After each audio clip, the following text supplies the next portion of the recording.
Mein Name ist Andreas Hepp. Ich bin Schlagzeuger im HR Sinfonieorchester und das schon seit über 20 Jahren.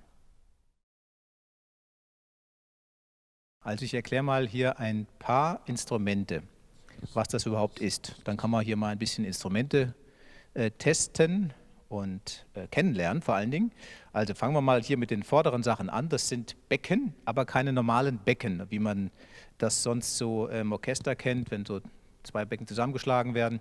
Also das sind so chinesische Becken, die klingen ein bisschen anders. Das klingt auch ganz schrill.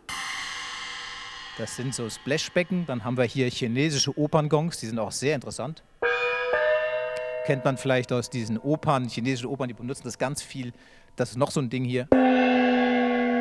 Also wunderbare Sachen haben wir hier. Dann gibt es hier noch Chimes. Das sind hier jetzt ganz spezielle, das sind Double Chimes. Also hier sind zwei Reihen mit solchen Klangstäben aufgereiht. Die klingen so.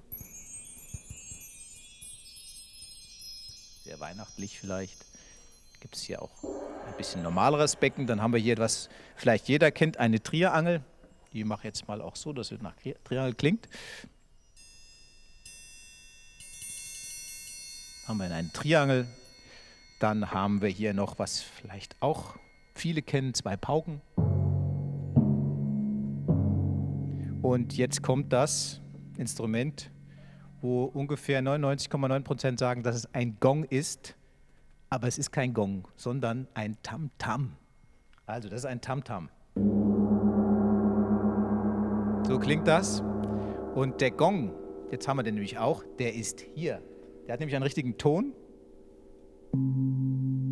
Ja, das soll ein C sein. Stimmt sogar. Also so eine kleine Instrumentenkunde. Dann habe ich noch ein letztes, das sind Tempelblocks. Die sind ganz hart und klingen so wie so Kokosnüsse.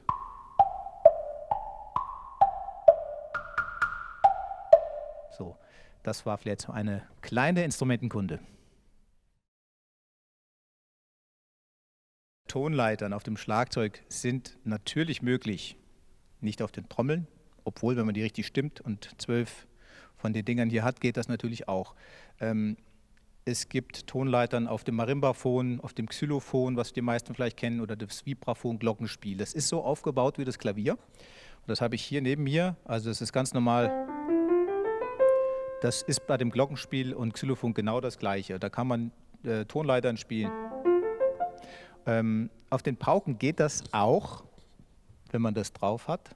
Mal gucken, kann ich jetzt nicht versprechen, Tonleiter. Da braucht man natürlich mehr, aber man kann das zumindest andeuten, dass man hier,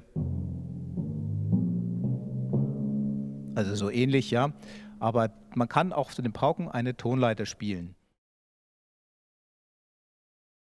Also wenn man jetzt mehrere Pauken hat, mehr als zwei, kann man Tonleitern spielen. Und das Besondere an den Pauken, an den modernen Pauken heutzutage, ist, dass es hier eine Anzeige hat, wo man die Töne quasi mit einem Anzeiger sehen kann. Da wird dann getreten in einem Pedal unten und so spannt sich dann das Fell.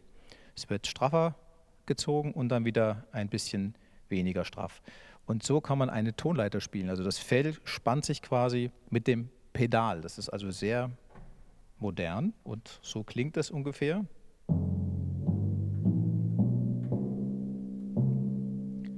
Also alle meine Entchen ginge vielleicht gerade noch so.